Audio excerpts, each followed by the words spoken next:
Hi, Dr. Ray. I love your show. Let me show you what it looks like to be a holy person, and maybe you'll want to be holy like me. You just patted yourself on the back. You seem like an honest guy. But you're a psychologist. Do you have some advice? I don't know. I'm not going to tell you what to do. You're my second favorite Italian person. I think you have a way of making people feel relaxed. She needs to feel the consequences of being a jerk. You know, I was looking for a deeper answer. Obviously, I'm a failure. Obviously, I'm inept. You are awesome. Keep up the good fight, my friend. Now, from the studios of Living Bread Radio Network in Canton, Ohio, the hometown of Mother Angelica, here's Dr. Ray. Well, the doctor ordered me. He said, you need to do 30 crunches a day after coming off of that cruise where you ate every 6 minutes. I thought to myself, 30 crunches. That's a lot of chocolate, but I guess I can give it a shot. Thank you for joining me here on the Doctor Is In, Dr. Ray Guarendi program. Call in. I get, so many of these letters from, I guess, agents and people, front people for book writers and all those folks. And in fact, my computer's telling me something went wrong. Okay, Andrew, something went wrong, so I'll just push it. It says reload. I'll do that. There you go. They want a guest on this program, and you're my guests. I have guests. I have many guests, and they're great guests. You call in with a question or a comment, situation, a circumstance, something you don't understand like you'd like to, or something that is totally befuddling you. It's probably befuddling me, too, then, if it's befuddling you that much, because you know what's going on there. I'm just hearing it secondhand, briefly. 877-57-EQUAL is the number to call to get onto the program, whether it's a question about a kid, marital situation, life circumstance. The variety of calls we get onto this program is limitless. And some of them are really perplexing in a lot of ways. We see what we can do about it, or if we can't do anything about it, we try to get a little more comfortable with not being able to do something about it. So the number again is 877-57-EQUAL. I'm a psychologist. That was my education was in, but I would have to say that the experience over these past 40-plus years of being a shrink dwarfs whatever I learned in my education. The education gives you letters after your name, but you really got to learn what's going on through a lot of self-education and a lot of experience. 877-57-EQUAL. Very much want to hear from you as I continue to push and prod and poke our upcoming visit to Ave Maria University down in Florida. We're going down there, good Lord permitting, January 28th and 29th, to tape. Oh, what do you got? Did I push something on there? No, okay, that's you guys doing that. To tape 4 episodes of Living Right with Dr. Ray, the TV show on EWTN. Primetime airing is 10 p.m. Eastern on Saturday nights, and then they rerun it during the week. Season 14, the last 4 episodes of Season 14. From what I hear, the numbers are building up, which is very nice. If you would like to be part of the live studio audience, and it's a lot of fun, and I'm already getting my opening monologues ready, and the audience is part of whatever we do to create a little what we call opening bit. And we need the audience to do it, and we need the audience to clap, and we need the audience to look like they really are excited to be there, and that's one of the problems we have, but I do what we can. With cameras, you can make people look really excited. Sometimes we have to tape other audiences and drop them in. So, go to Eventbrite, B-R-I-T-E, eventbrite.com. It's very easy. I mean, I'm computer illiterate, and I went there and it's like, oh, this is really easy. You can sign up for 1, 2, 3, 4 shows. Bring the kids, bring the dogs, whatever you wish.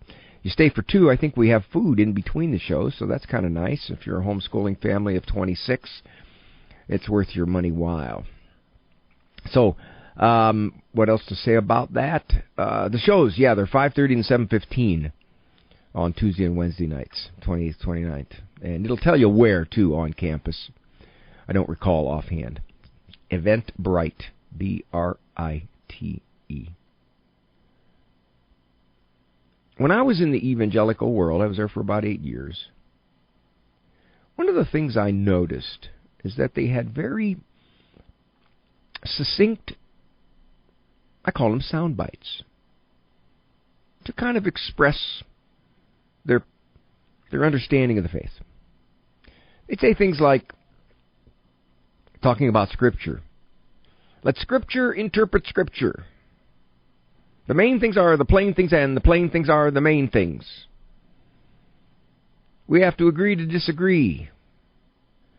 They had these very succinct little bits. See if I can think of a couple more. Main things are the plain things. We have to agree to disagree. Let Scripture interpret Scripture. Major on the major and minor on the minors. That was another one. And when I got back in the Catholic world, it struck me that we really don't have any sound bites. If you say to somebody, why do you think that Peter was the first pope? Now, if you know a little bit about the situation, you might say, well, when our Lord took the setting right there by Caesarea Philippi, the large monolithic rock with little niches in it with all the various pagan gods, and he said, who do men say that I am? See, you lose them. You're just getting too detailed. You're in the weeds. You need a soundbite. How about this? Pete's got the seat. Or, don't bury without Mary. Or, Eucharist. The host with the most. The keys is from Jesus. No, I got to work on that one. That's a little free verse. We need some sound bites. We need some good sound bites. And I noticed that in the evangelical world, they got some good, succinct phrases. So I noticed that as I was there too. Alrighty, that's a short monologue. I could talk some more, I guess. What else do I want to say? Anything else? I didn't make it to the gym today. No. It makes 5 years in a row. 5 years in a row. I joined a support group last year for procrastinators. We haven't met yet. My mom used to say that to me. She goes, Raymond, I'm not sure you'll amount to anything because you procrastinate. And I used to say to her, oh yeah? Okay, Mom. You just wait. 877-573-7825 is the number to call to get onto the program. 877-57 equal. Very much would like to talk to you. Questions about the stuff of life and the stuff of faith, and maybe how the stuff of life intersects with the stuff of faith. I'm Dr. Ray. Welcome to Advanced Dentistry Center family. This is Dr. Metti, and our team strives to treat you like family in a loving and compassionate way as we focus on serving you in a Christ-like manner. We do this by emphasizing prevention and general well-being for a lifetime. Our private practice is small, personal, state-of-the-art, and innovative, with the goal to educate and motivate our patients in improving their oral health. It is through a partnership with you that you will achieve the goals for your smile. Advanced Dentistry is serious about the level of care we provide, with attention to details and an exceptional level of care, skill, and judgment. We are thrilled for the opportunity to serve you. Dr. Matty and the team invite you to visit them at AdvancedDentistryCenter.com or call them at 248-594-9592. That's 248-594-9592. AdvancedDentistryCenter.com. If you're looking for a meaningful gift this Christmas and New Year's, give your loved one the experience of getting away with Jesus to grow in their faith. St. Francis Retreat Center in DeWitt offers weekend retreats for men, women, young adults, engaged couples, and married couples, with available dates as soon as January 10th. Call 517-669-8321 or visit stfrancis.ws today to give a gift that will echo in eternity. Another year has come and gone, and whether you like it or not, Uncle Sam requires you to make an accounting. Perhaps it's time to call Myler & Zipka. They work with you to legally minimize your tax bill and identify ways to reduce future taxes. Eliminate the nagging feeling that you're paying more taxes than you need to. Call Ken Zipka today at 734-930-5500. Myler and Zipka. Integrity, excellent value, and people dedicated to a long-term relationship. 734-930-5500.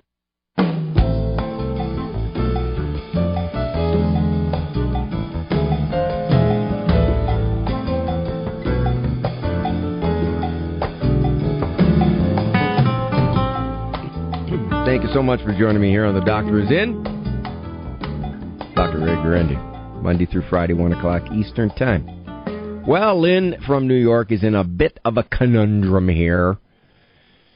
She's not sure. She's ambivalent. She wants to go, but she doesn't want to go. But she does want to go. One wants her to go. Another one might not want her to go. She's weighing whether to go. Hi, Lynn. Hi, Dr. Ray. Thank you for taking my call. Happy New Year. Happy New Year to you, too. Okay, we need to talk about the stuff of life. Yes, ma'am. Okay.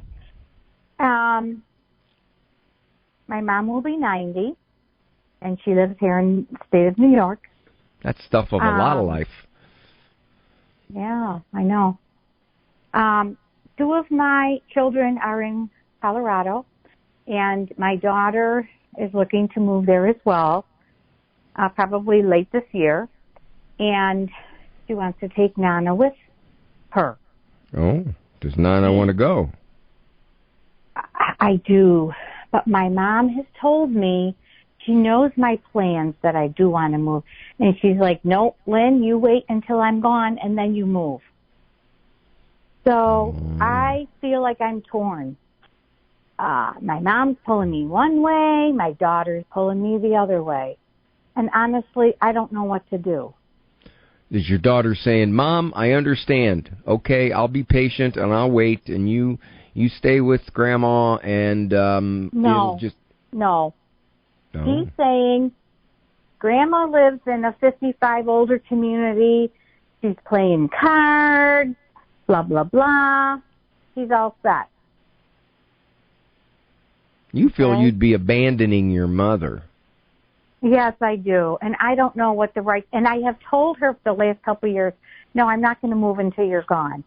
Now my daughter, they have an opportunity to switch jobs and move out there the end of this year.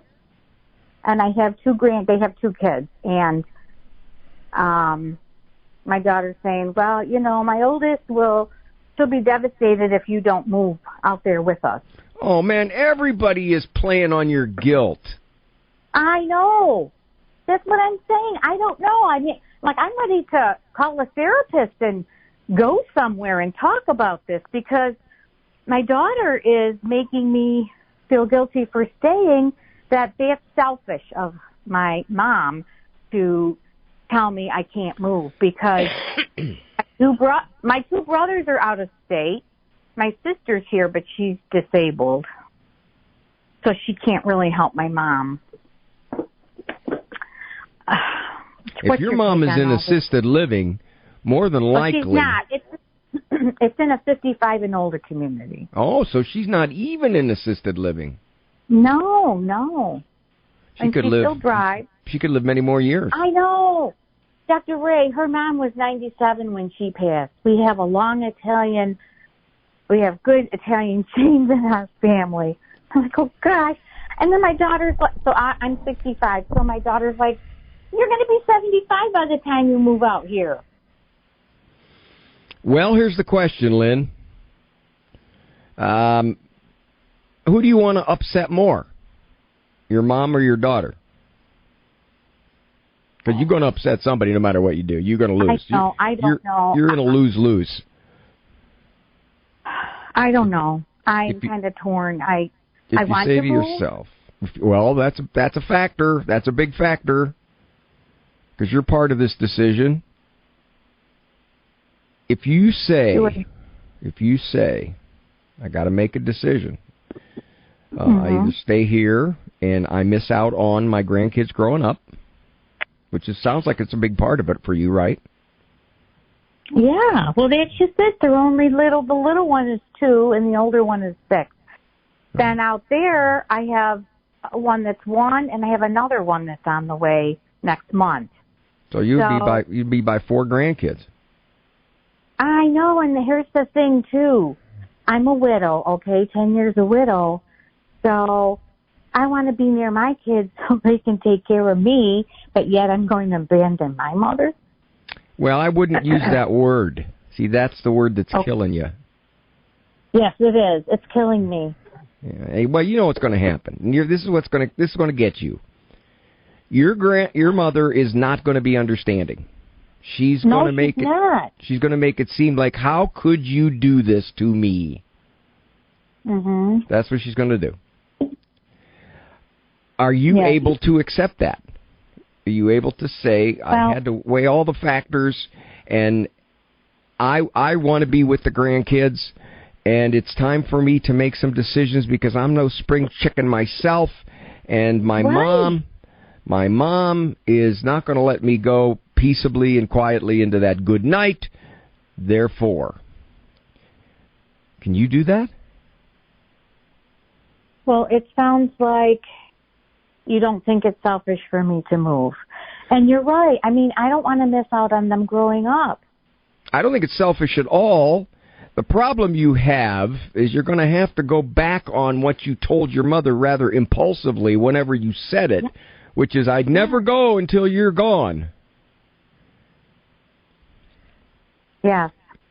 You can tell her. Not that it was a lie. It wasn't a lie because I wasn't lying when I said that. No, you meant it when you said it, and the circumstances have changed, and you can tell your mother that, but she's not going to understand it. Lynn, your mother's not going to understand. That's what you got to accept. Mm-hmm. Your mother is not going to understand. Right. The crime here in our city is getting worse. And I think you're probably a little nervous about living alone, are you? Well, yeah, because, that's a factor. Mm-hmm. And I'm not telling you what to do, but just from what you're describing, if you made a list of pros and cons, the pros on one side to go out there would be very long, and the con would be that your mom would feel like you just sort of walked out of her life, which is really unfair of her to say that, but she's using that leverage to keep you there. Yes. So if you're saying to me, how can I make my mother understand? I'll say to you, you can't. If you're saying to me, am I doing anything wrong by going there? Well, who am I to tell you what you're doing wrong by going there? Do I understand, just from my own personal perspective, why you would want to go there? Yes, I do, of course. And if your mom were a little more open-minded about it, she'd probably make it easier on you, but that's not going to happen. Now, here's one other thought here. You didn't say this, but has your mom kind of been a little manipulative all your life? She still tells me what to do. Okay. There you go. Yeah. I'm no psychologist, but hey, sometimes I stumble on these things. So I think that's all your pros and cons, my dear. Lots of things in the favor of moving, and the feeling that my mother's going to think in her last days, I just left her and I was just so insensitive and unfeeling, etc., etc., etc. All righty, there you go. Thank you. All right, hon. Good luck. You know what? You know how you said you haven't been to the gym and blah blah blah. I'm still munching right now on snack mix from Christmas. I'm like, I got to get rid of this stuff. Oh man, no, I go to the gym all the time. Oh man, I know. I should just throw it out. Throw it out. It's all right. I bought it. I know. Okay. You're Italian. You're Italian. You can't throw it. You got to eat it. Because there's starving children in China. I know. Got it. Oh, you're too funny. Take care, Lynn. I'll talk to you. Okay, thanks, Bye. Dr. Ray. Bye. Laura from Indiana. Hi, Laura. Hello, Laura. Hi.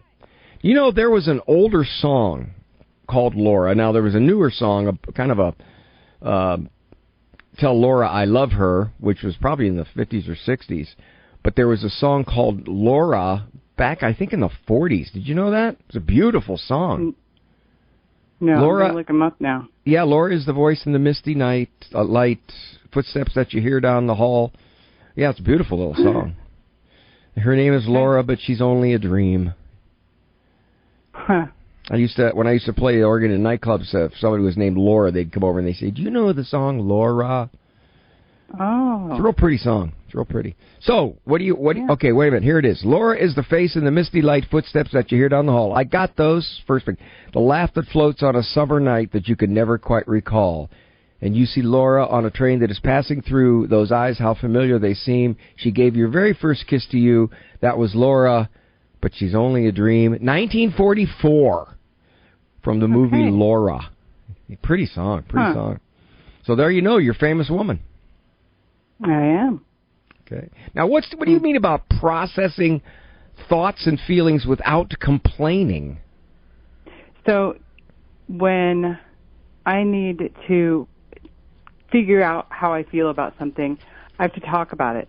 Sometimes when I keep it in my mind and I mull over it and then I finally say it to my husband and he just can put a certain perspective on it. Other times I say it to my husband, he's like, I really don't want to hear about this. I almost frustrate him because I need to talk about it. Yeah. And then so I talk to my girlfriends about it or vice versa, like my young mother, my daughter, who is a young mother. How does she do that? You know, she's at home alone with kids all the time and her husband's really busy. And so she calls me and she talks to me about things that are concerning to her. And I help her put them in perspective. But I just feel like, I don't know, there's got to be a way that's better for our souls, because we end up feeling like, oh, I just complained, you know. And Thomas Aquinas talks about how you should allow yourself to feel sad, and you should take a bath and have a cry, and you need to process your feelings for good or for bad so that they don't build up and kind of clog your thinking and mess with you. So I know this is an important thing to be able to deal with sorrow in our lives, but what's a healthy way to do it other than a cry in a bath? Because I'm sorry, I don't have time for a cry in a bath. What's the difference between the way you can help your daughter sort through things and come to some kind of resolution and why you don't with yourself? Because I need to hear it. I guess I don't want to hear myself talk. So you trust yourself giving somebody else advice and guidance. You don't trust you giving yourself advice and guidance. No, I don't think I have a good perspective sometimes. I think I'm messed up. So that's why I like to say it to others and get their perspectives, because they're probably going to see it from a more not subjective but objective point of view, and I can. But I don't think that's necessarily a good thing. When you think about this, how do you process your sad feelings, how do I do it? Ms. Okay, Dr. Ray? Because I try to come to some resolution. I don't want to just rehearse the thoughts and the feelings over and over and over again, talking about how they might be frustrating or this is something I should have done differently at the time. I want to come to a resolution, and even if the resolution is it's over, I can't do anything about it. Stay right there, Laura, because I got more resolution talk to do. 877-573-7825 is the number to call to get onto the program. 877-57-EQUAL. I'm talking to Laura, because she's only a dream.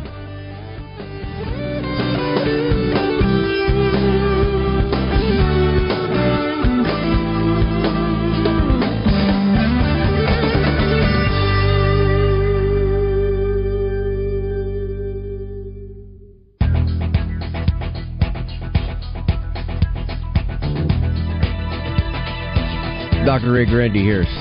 Laura is in a bit of a conundrum here. She finds that she's much more able to give someone a decent enough direction, tie it up in a bow, all their confusing thoughts and feelings, but when it comes to herself, well, she just doesn't trust her perspective. And so sometimes she goes to her husband, which I smelled, and she didn't quite say it this way, but I smelled it this way, which is that he gets frustrated with her because she overdoes it, and he's like, can you just let it rest? Did I miss that, Laura? Was I wrong? Did I jump to... Okay, I was afraid I was jumping a little too far there. Boy, I get nervous about being wrong, because I was wrong. Believe it or not, I was wrong. It was 1994, and it was actually because I thought I was wrong and I wasn't wrong. So I guess I was wrong about being wrong.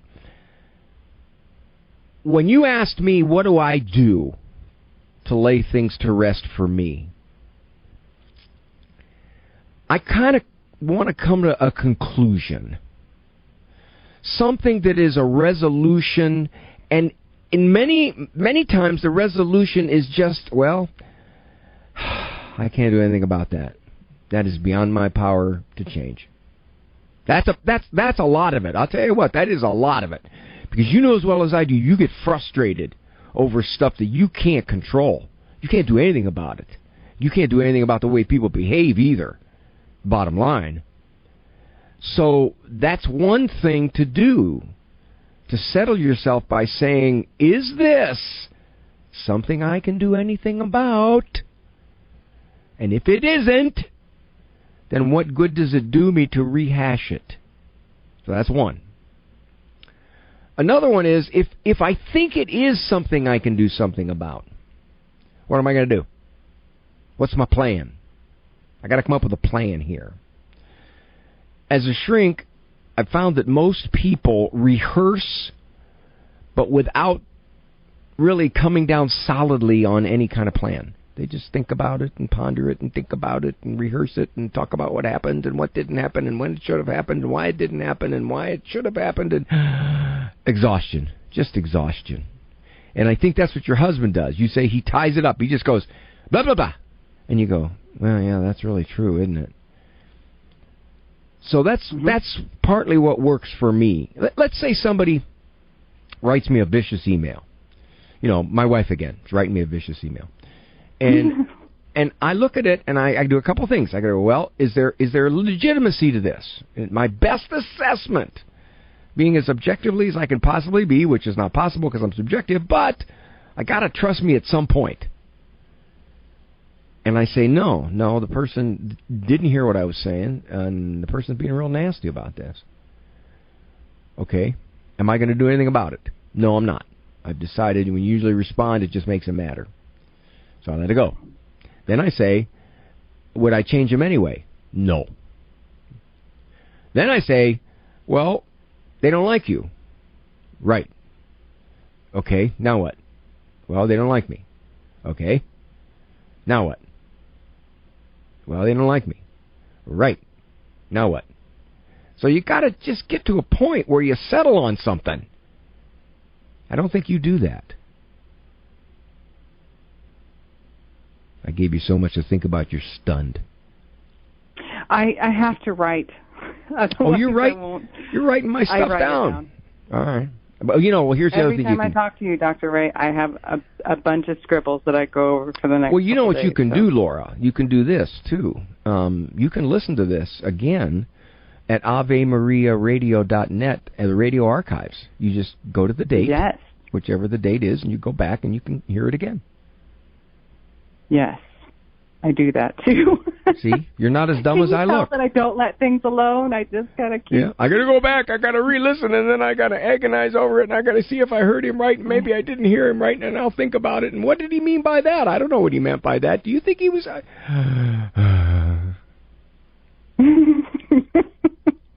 Sorry. Yeah. The other thing is this. By and large, women are more verbal than men. So they have a proclivity to overtalk it or overthink it more than men do. Men are generally of fewer words. Now, these are generalizations. Now, I don't want somebody to say, no, my husband's the one who's the talkative one, and I'm not. I understand that. I'm talking generalities here. And so because of that, that's sort of maybe your inclination is to be that way. It's okay. You're not sinning by being that way. You could get yourself in some emotional turmoil by being that way. And you got to catch yourself and say, what am I doing here? Laura, I think, and I've done a monologue on this,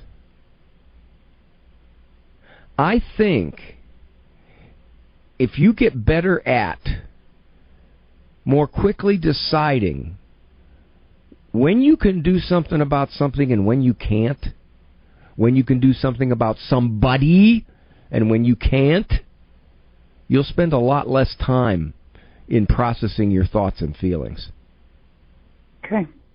So process that, huh? Put that in your processing pipe and smoke it. You take good care, dear. And what? Thank you so much, Dr. Ray. All righty. Bye now.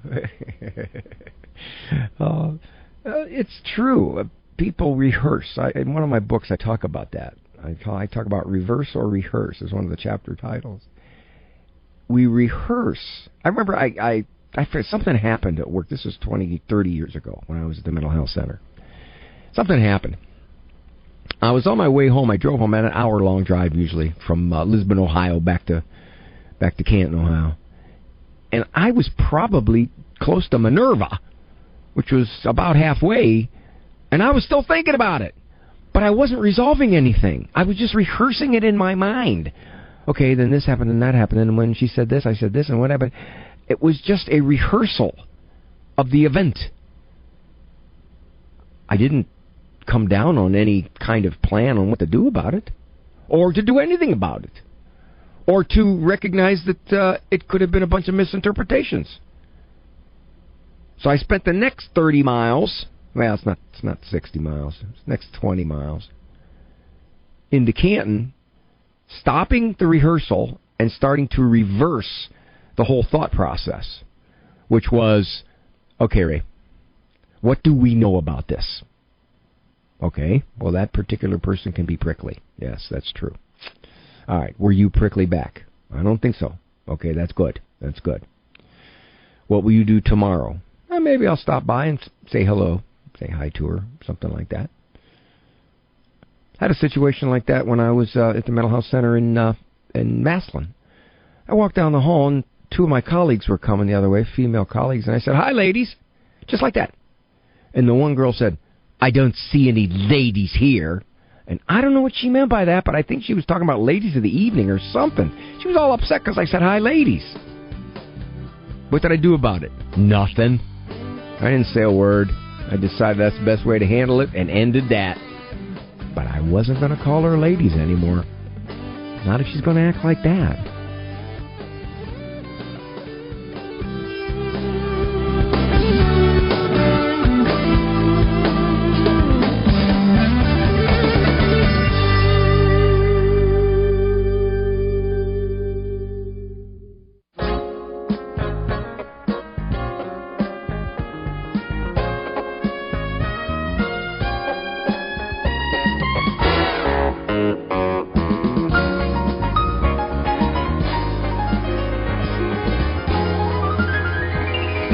Appreciate you being with me.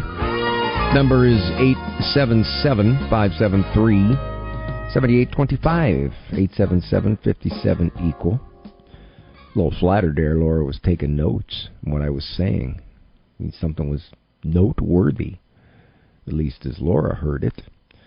I'm Dr. Ray Guarendi. The program here is a co-production of the EWTN Global Catholic Radio Network and Ave Maria Radio Communications. Over there in Ann Arbor is Andrew Kruchek, my producer man. Eric Dumont, call Screamer. If you would like to be on the show, we do have lines open. Things are quiet right now, which is not usually the way it is. People usually have to wait. Well, right now you can just jump on board. Speaking of on board,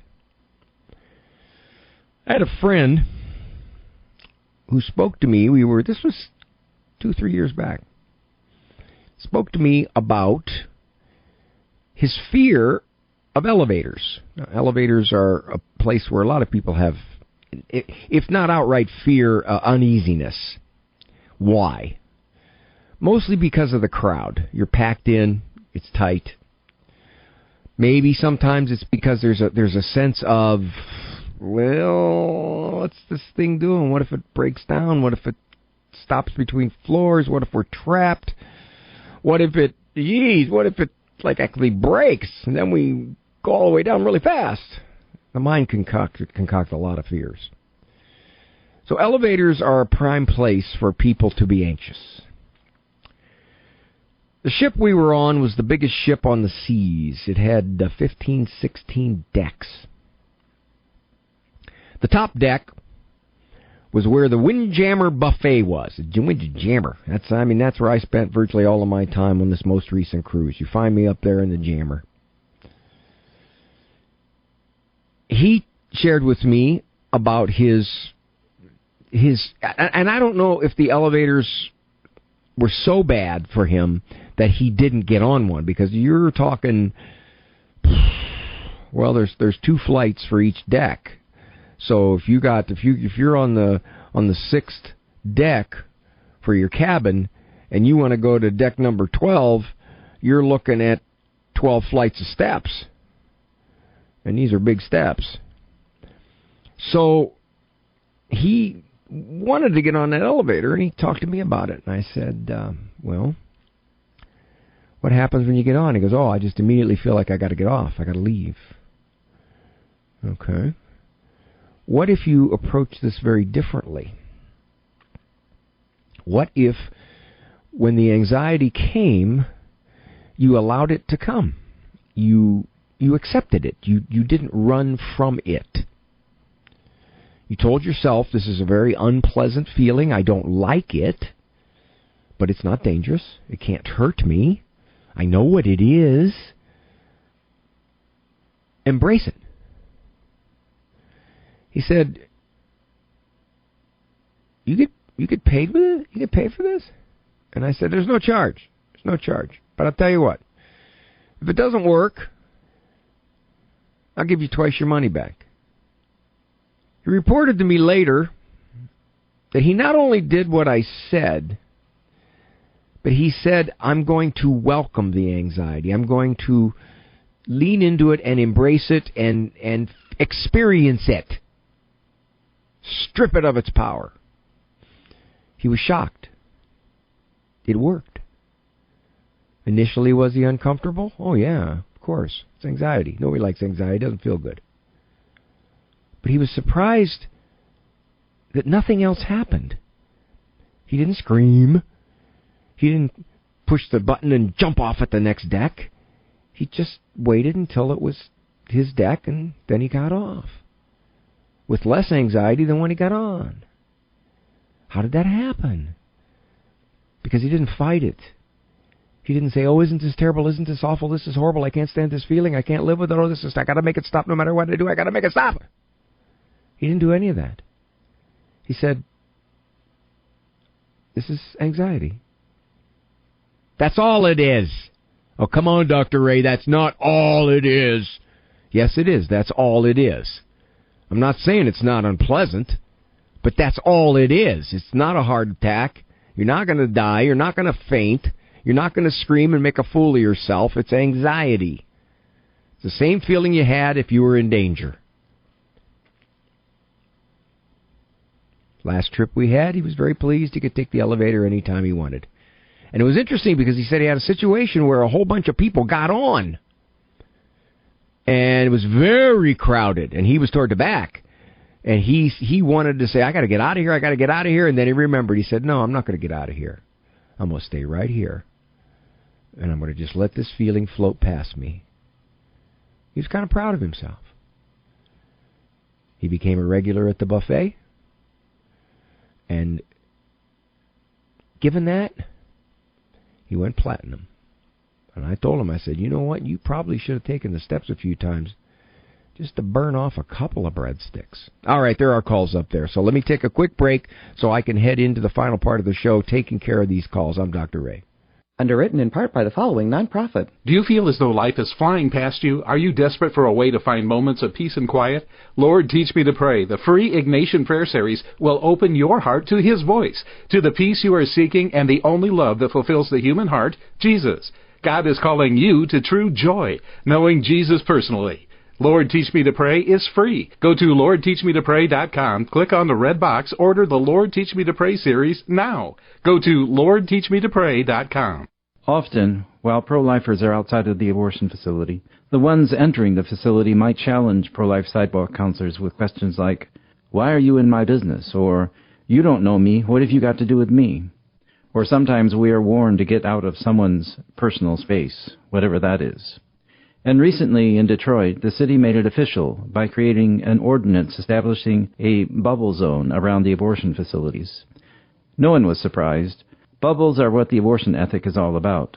Bubbles are what happens when we begin to see other persons as potential threats, potential enemies. Bubbles are what happens when we spend the best years of our lives with our faces pressed to screens. While it is obvious enough that the human person is built for relationship, made in the image and likeness of a relational God, the devil cunningly tries to twist our nature inside out. The one who rejected the triune relationship of self-gift himself loves bubbles. GuadalupeWorkers.org. We are the pro-life generation, passionate about building the culture of life in our healthcare and in our nation. But not all healthcare options are equally pro-life, and some provide morally objectionable procedures. CMF Curo is different. CMF Curo is a pro-life Catholic healthcare ministry providing a pathway for its members to build the culture of life in their healthcare choices, not destroy it. Learn more about CMF Curo at mycatholichealthcare.com. That's mycatholichealthcare.com.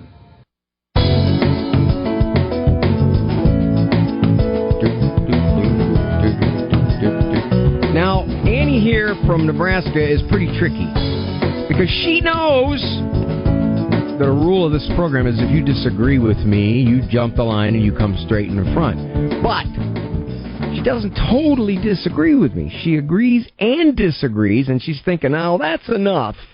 That's enough for me to jump the turnstile here because I disagree with Dr. A, about the call from Laura and her ruminating about her situations. All right, now first I want to find out. I'm going to let Annie tell me why I'm right, and then I'm going to let her tell me why I'm wrong. Hi, Annie. Hi, Dr. Ray. Thanks for talking to me. Sure. So you're right in that, of course, it's much easier to stop ruminating if we realize there's nothing we can do about it. And if that were an instant button I could push, I sure would. I would stop thinking about it, just, check it off, nothing I can do about it. The problem is, and this is where the slight disagreement comes in, is that for me, as a woman with a spaghetti brain, or so I've been told, everything's connected. And when I remember something, a regret from the past, which there's nothing I can do about, but it triggers a flood of emotions, and it's just not so easy for me to be able to just push the button and turn that off.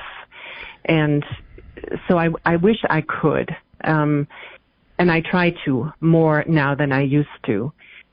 But it is harder because certain thoughts will trigger certain memories, and that's associated with certain negative emotions. And to trace that back to the beginning is very smart, and to come back to that same conclusion that there's nothing I can do about it, that is really very smart. But it still doesn't keep me from sometimes falling into that trap of mulling it over and having these feelings of regret.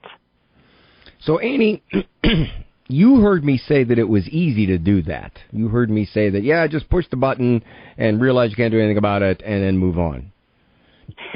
No, I didn't. No, I didn't hear you say it was easy. See, I think you solved your own problem just with something you said a couple sentences ago without realizing it. You said, yeah, but then it triggers another emotional memory, and then I chase that one for a while. And then I realize, okay, wait a minute, where am I going with this? What can I do about it? and you keep reinforcing to yourself, this is not something I can do something about. And then there's a part of you says, okay, but what about this? Okay, wait, what about this one then? Okay, because this happened and then that one. And then, once again, you regroup. As you recognize you're going down that rabbit trail, you catch yourself again. That's what it is. It's a repetition of, is this something I can do something about? And then you say, well, I got to that conclusion, but then my spaghetti brain, your words, not mine, I don't want to get in trouble, my spaghetti brain conjures up something else, another regret, another emotion, something in the past. And then I chase that. Yes, you do, my dear, and we all do. But part of getting peace quicker is to recognize, okay, I went to confession, said I was sorry, I did everything I could, this person still hasn't forgiven me, I can't do anything more about that, and I'm going to just continue to remind myself of that fact as many times as it takes. And that's what I think people misunderstand, which is, I can't snap my brain and go, yeah, okay, all right, I'm cool, that's done, let me move on. No, you're right, you can't do that. But you keep bringing yourself back. That's what I think you even said that yourself. I keep bringing myself back. And then you said, I'm better at it than I used to, right? Yeah, that's true. There you go. That's what life is, honey. It's a 2-step forward, 1.5 steps back toward, a lot of things that used to bug me don't bug me anymore. They used to bug me a lot. Now they don't get much of my thinking time anymore.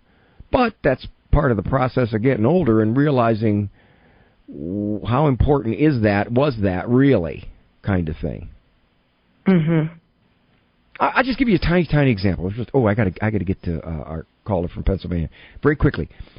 We play trivia, and a lot of times, if there's a final question, and if we don't get it, and I know what it was, and I blew it, I'll sit there and I'll be bugged out. I'm walking outside going, I should have known that. Doggone, what is wrong with me? Why didn't I remember that? Last night, I had that same feeling, and I said to myself, 3 games ago, does anybody remember who won? No. Okay, Ray, how important is it then? And it just shut me down. So, there you are, Annie. Good stuff. Thanks so much. I agree with you, and I don't agree with you. No, I do agree with you. All the way. Thanks, Annie. Take care. Thank you. All right, Bye. we got a mom concerned about her son here. He's 22 years old. She thinks she's got some social anxiety. Social anxiety is very, very common now. It's all over the place. Hi, Mom. Hi. Well, this social anxiety, how's it manifesting himself? Is he not looking for a job? Is he not applying to college anymore? What's he doing? Yeah, both. The first phase of this getting, I say we have 3 phases. When he kind of hit somewhere around 15, and he had been playing 8 seasons worth, talking fall and spring, of soccer, and all of a sudden, through middle school, he was great. He loved it, and then he really felt judged by every player on the next season's team when he hit around 15 years old, and he's like, I don't want to do it anymore.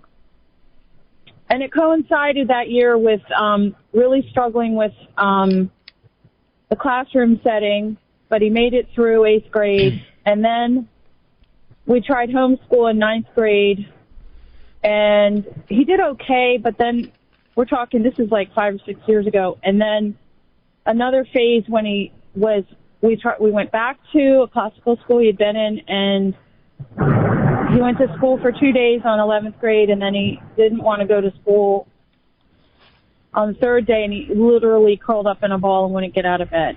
I don't want to be around these people. I'm afraid of what they think of me. Everyone, and almost that's a standard. Yeah. That's a standard, the judgmental thing. They're going to be thinking about me. They're going to be thinking bad things about me, and I can't stand that they're going to be thinking about bad things about me. So he's paralyzing himself. It crippled his ability to finish school in a normal way, and he ended up withdrawing, and we ended up trying homeschool again for a balance of 11th and 12th grade, and then he he just did decide I'm going to get my GED. And he did. It took a while, but then he, with this really hodgepodge curriculum vitae for a resume to apply to colleges, he did try to apply in the past year to a small Catholic college, and he didn't get accepted, and it really crippled him again. And he was doing so well for about a year with that goal in mind of applying to that special Mom, school. I'm going to have to invite you to call back because I know I let you give me some details on all of this. It's a history of social anxiety. Maybe his temperament is wired that way. I'm going to strongly suggest that he get with a therapist who practices cognitive behavioral therapy, which is very successful with social anxiety and all of the ways that he's telling himself it's very fearful out there that these people think this, and that's just simply intolerable. So please call me back and we'll talk some more about this. This is Dr. Ray. Walk with God. For information on Dr. Ray's presentations, books, and CDs, visit drray.com and follow him on Facebook and Instagram. The Doctor is In is a co-production of Ave Maria Radio and EWTN Radio and carried across the EWTN Global Catholic Radio Network.